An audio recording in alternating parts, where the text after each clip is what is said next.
I'm not sure that anyone was a particular favourite. I mean, there were a number of the one person I probably have interviewed more than anybody else is Sir Cliff Richard. Mm-hmm. And that's because it goes back to a time when I was training to be a journalist. I worked in a cabaret club where most of the main artists of the UK used to come and sing. And Cliff Richard, as he was then, was a regular performer there. And I did some of the sound and lighting for his set. So I got to know him and the fact that he was a Christian. And so probably through my media career and through his show business career, I probably interviewed him more than anybody else at all. But the most favorite interview I've ever done was with an American president called Jimmy Carter. Jimmy Carter came to Birmingham and he did a short press conference there, but I got a chance to do a face-to-face, and it's not often you get a chance to do a face-to-face with an American president. Excellent. So you've been around. Well, we say you haven't been around the world. The world came to you, in fact. Now you went to university. Yes. You said you went to university. You studied history, but there was a significant change that happened for you at university. Tell us what happened and how things changed. Well, I'd been at school, and I was very impressed by an RE teacher who shared her faith as well as sharing her teaching about the Bible. And I did make a commitment to Christ at that time when I was in the sixth form at school. But I went to university, and as most find, there are loads of things that pull you different directions. But I lived in a town called Richmond-on-Thames.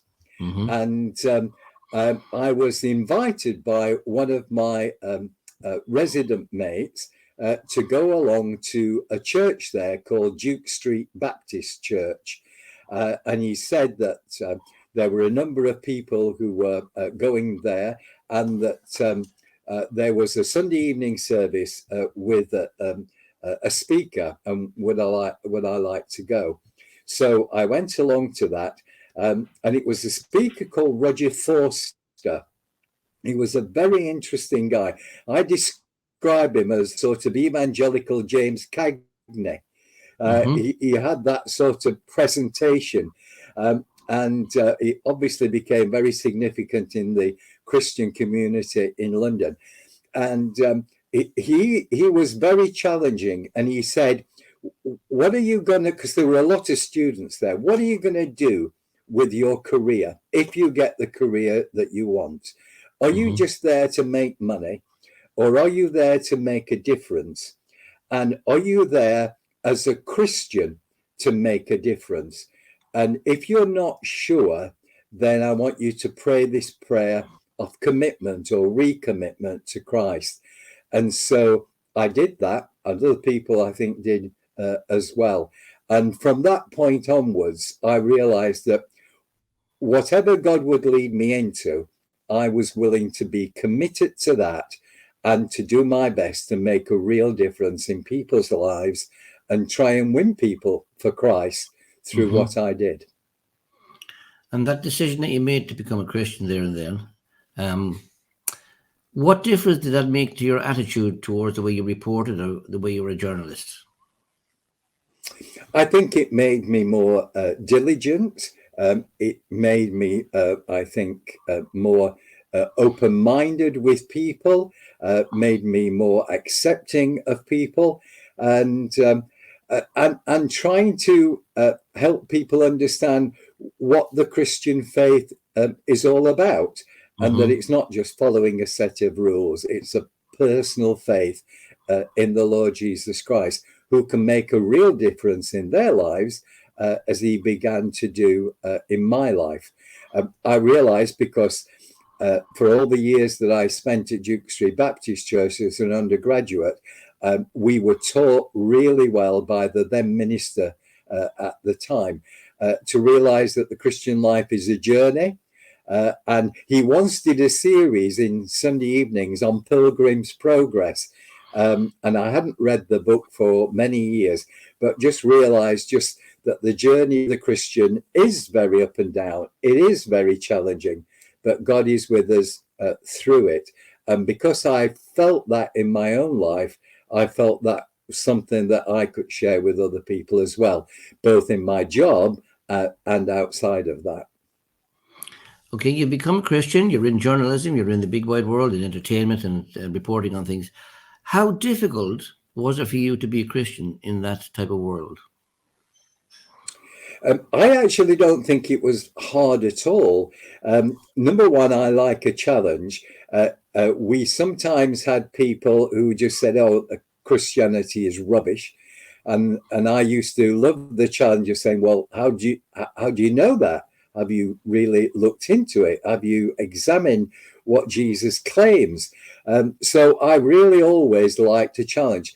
I was never aggressive with people who disagreed with me, and even if people weren't always nice in the context of the media, and sometimes.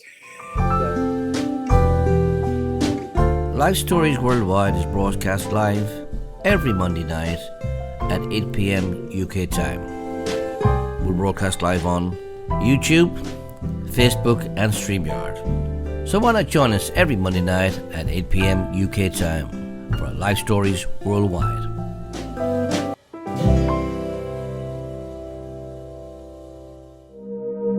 If you would like to speak to us here at Life Stories Worldwide, you can, simply by dialing +44 7943 550287. Call us now.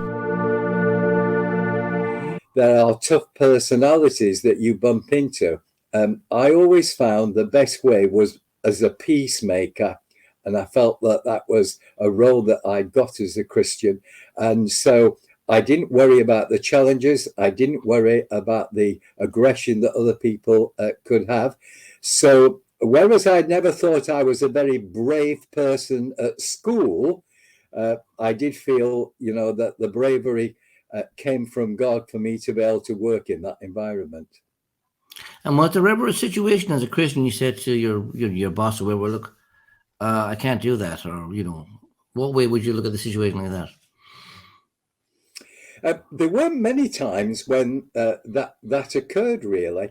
What I always said to him was, don't ask me to lie, because I won't lie for you, and I won't write lies either. So if you ever ask me to do that, I'm just telling you as a Christian, I am not willing to do it. So I think he respected me for that, and it never really came up. Excellent. So you started as a journalist, young man, with pen and paper and typewriter ribbons. It's moved on a bit now, of course. So you yes. So you moved into radio. Tell us how you moved into radio from there. Well, it was the opportunity. I think I'd done probably a couple of training things with the BBC that showed you how to write copy for the radio, how to do radio interviews, and how to present programs.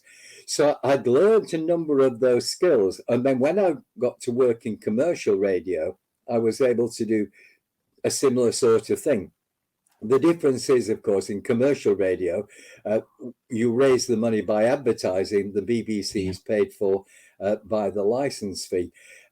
But moving into commercial radio and local commercial radio, Radio Hallam was one of the first local radio stations, commercial radio stations in this country. And it was very community minded. And that matched what I'd experienced in print radio, in newspapers, in print. So from that point of view, it was a really easy transition. And working on the radio, I think, was great. My boss was a Canadian Christian called Bill MacDonald, and he was a very significant broadcaster and a radio controller, but also a Christian as well. And he gave us a fabulous opportunity that I never thought we'd get. Dr. Billy Graham, when he did Mission England, never came to Sheffield. And a number of people petitioned the Billy Graham organisation and said, well, would Dr. Graham come to Sheffield? I think they were pessimistic that he might pick that up, but somehow he did. So he came to Sheffield for a whole week. Wow. And my boss said it would be great if we could set up our outside broadcasting unit there so that we could broadcast the highlights of the mission.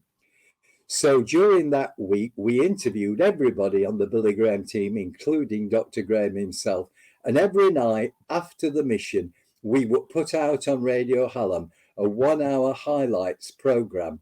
And what it did for me, it taught me just how effective radio could be and how the Christian message on radio could be effective.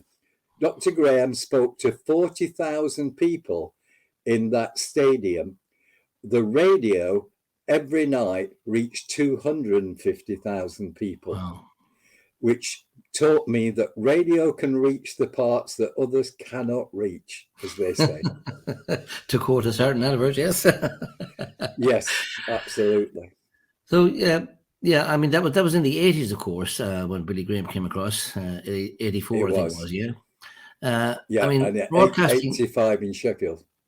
it's slightly different broadcasting now, of course, so a Christian, they've got their own TV stations and things like that. So, and of course, there's a lot less on mainstream. How do you find that today? I think that's very sad. I think it's an indication of how much the Christian faith has been diminished by people who control the media. And I don't think Lord Reith, for example, would be very enamored by the fact that Christian broadcasting, or the broadcasting of the Christian faith, has been minimized on the BBC. Obviously, he didn't know about commercial radio and things like that, but I think he would probably turn in his grave if he felt that what he had a vision for wasn't being carried through forever, as it were. So we have to accept that the opportunities on mainstream radio and television are much less now than they ever were. Indeed. I can remember, I mean, going back late 70s, early 80s, when even Tyne Tees used to broadcast at the end of the day. They used to have a prayer and everything at the end of the day, but nothing like that anymore. Yes. Now, of course, speaking of preaching the gospel, you moved on to Trans World Radio. It's very easy to subscribe to our YouTube channel, Life Stories at Lunch, to receive notifications of when we are live. Simply click the bell.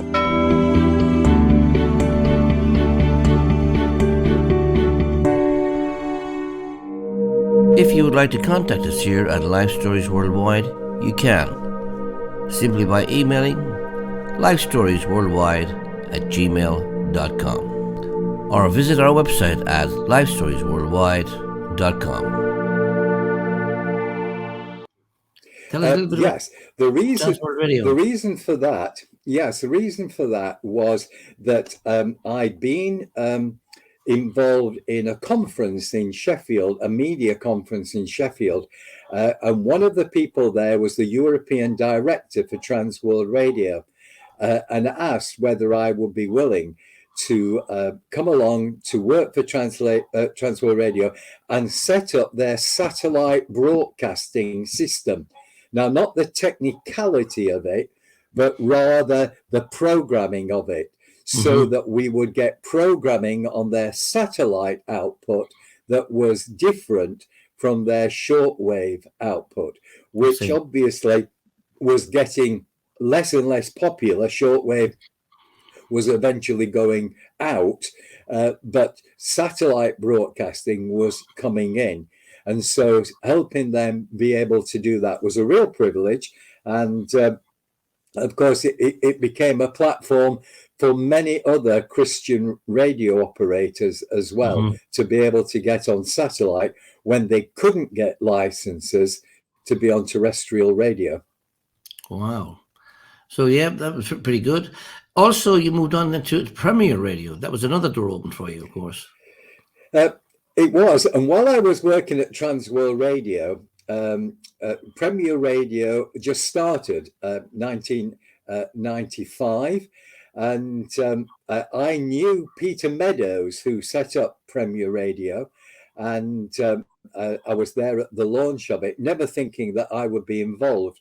But the CEO of Transworld Radio went to see the chairman of Premier Radio just after Premier Radio got into a bit of a difficulty. And Transworld Radio CEO said to the chairman of Premier Radio, "What could we do to help you?" And the answer came back, "Give us Ian Robertson."